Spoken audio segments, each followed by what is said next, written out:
Hi, I'm in Granby Park today, and interesting idea about what we like to call people that are perhaps tribal, Aboriginal, primitive, and adjectives like that. And they all seem to have a bit of a negative connotation in our culture. Whereas those people, if they described us, how would they do that? What kind of terms? Or to use our own lexicon. And those terms that describe us could be disconnected, death-seeking. Yeah, I think that's good enough. Just stop right there. Disconnected death seekers. So whereas, say for example, Aboriginal people have a deep, profound connection to the entire universe, also to other realms, non-physical realms, we don't have that. Also in our culture, when we look at figures that might be considered to be our saviors, it could be Christ, could be Buddha. And when you look at the directions that those ideologies have taken us, basically the religious Christian Christ idea takes us out there. So God is up there. Things are out there. Hell is down there. So things are separated. And so it's up to us to contemplate them or to go in search of them, things like that. Which, again, is a disconnect. Now another, or on the other hand, Buddhism, and a lot of other similar Eastern traditions in Asia are the opposite of thinking things are out there. They are focused on thinking the truth and reality lies within. So therefore there are practices like meditation and yoga and things like that to access what's out there by going in here. So the two are like two poles. So one is go out there to find what's in here, and one is to go in here to find out what's out there. Whereas, say, Aboriginal people, for example, they were completely in the present moment, in reality, in harmony with nature, and so on. So anyway, this is one of many aspects of basically in contrast, comparing us to them. And as I said, their culture went on for over 100,000 years. More recently, they've been colonized, subjugated, and so on. Now here's another interesting facet of Aboriginal culture as compared to our own. And that is when you look at our culture, what tends to stand out is famous people, individuals. And this goes back way, way back. So just as I mentioned Christ and Buddha, it could be them. It could be Galileo. It could be Caesar of the Roman Empire. It could be Napoleon. It could be Billy Idol. It could be Cary Grant. It could be Mr. Rogers. Basically, it goes on and on and on and on. Fame, basically, you can call it. So the thing about fame is that now with social media, the goal is for everyone to become famous, for everyone to post pictures of themselves, draw attention to themselves, and become famous. Now you might ask yourself, well, is fame a good thing? Does it help anyone? Does it help the people that pursue it? Now, I'm not trying to take the moral high ground here because, admittedly, I've been in pursuit of fame myself in my career for a long time. Having said that, I've just about had enough of it. So tomorrow, if everything I'd ever done had been erased and my name had been forgotten, I'd be perfectly happy with that, because it doesn't make one bit of difference one way or the other. So the thing about fame is that it doesn't help.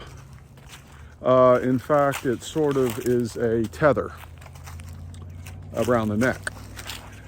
And by contrast, Aboriginal peoples, a group, a tribe, well, let's say, social group, they might, well, put it this way. When an individual would die, their name would never be spoken again. And they would, if, for example, the name had been a composite of other names, like, for example, possum, paw, or something like that, which was common, then the name of the possum itself would be changed. So basically, once someone was died, they were completely and totally erased. And when you consider the longevity of the Aboriginal people, which is over 100,000 years, and some are saying perhaps twice that, there are no historical figures, no celebrities, no famous people, no nothing. And you could say that method of erasing someone, removing their name, removing their memory. Now, the memory would be retained by people in the tribe, and there would be mourning, and they had certain very effective, time-tested techniques to address all that. But ultimately, what I think all this boils down to is that our culture, and the way we behave, the way we interact with the universe, is death-oriented. So here we are on Earth, using up resources, as we call them resources, but basically paving over the Earth, killing animals. So without going into too much detail about all that, life is essentially in decline, life on Earth. It's in decline because of our influence. And that, again, is in complete diametric opposition to Aboriginal relationship to life and to the world. So anyway, it's a big subject. I may do more about this, but essentially understanding the wisdom, or whatever you want to call it, whatever word you want to put on this information, shows our culture in a whole new light. Now, if you've been born into this culture and it's all you've ever known, then you take cars, roads, buildings, power lines, signs, all these things as just being part of the landscape. Well, they're not. What they are is death. They are slow suicide. And there's no way around it. We like to put terms on things like environmentally friendly, carbon conscious, or what's the other one? There's a bunch of them, sustainability, things like that, recycling, and none of them work. They're all sort of just feel-good phrases to make us feel that we don't have any responsibility or any guilt in this whole situation. Now, to give an even larger perspective on all this, apparently, and you may have heard of Pangaea being the original massive continent in the southern hemisphere that all the other continents were joined together in, which spread out over time, and these continents migrated up into the northern hemisphere. Well, apparently the magnetic fields of the Earth, north and south poles, the nature of the magnetic charges have different effects on organisms. It's crazy, but it's true. So it's been studied. So the brains of animals and people in the northern hemisphere tend to be more left-brained, and in the southern hemisphere they tend to be more right-brained. And you can see this today, that people in the southern hemisphere see things quite differently. And in the northern hemisphere, we're very scientific, technological, verbally oriented, and so on. So apparently this is a huge, long cycle of about 1 million years, that the continents break apart, they move up into the northern hemisphere, and then eventually they will move back and rejoin. So it's a tremendously long cycle. But what happens in this cycle is that we tend to get dislocated from the more, I don't know, holistic, Aboriginal sort of state that brought all this on. So maybe this is a natural, normal thing, like breathing in and out, that people are supposed to go all living in their heads and separated, and then eventually, over 1 million plus years, everything gets resolved and put back together. But in any case, that's a lot to swallow, that all that is happening, and that that is the the electromagnetic mechanism of how these things happen. So anyway, magnetism is a whole nother thing.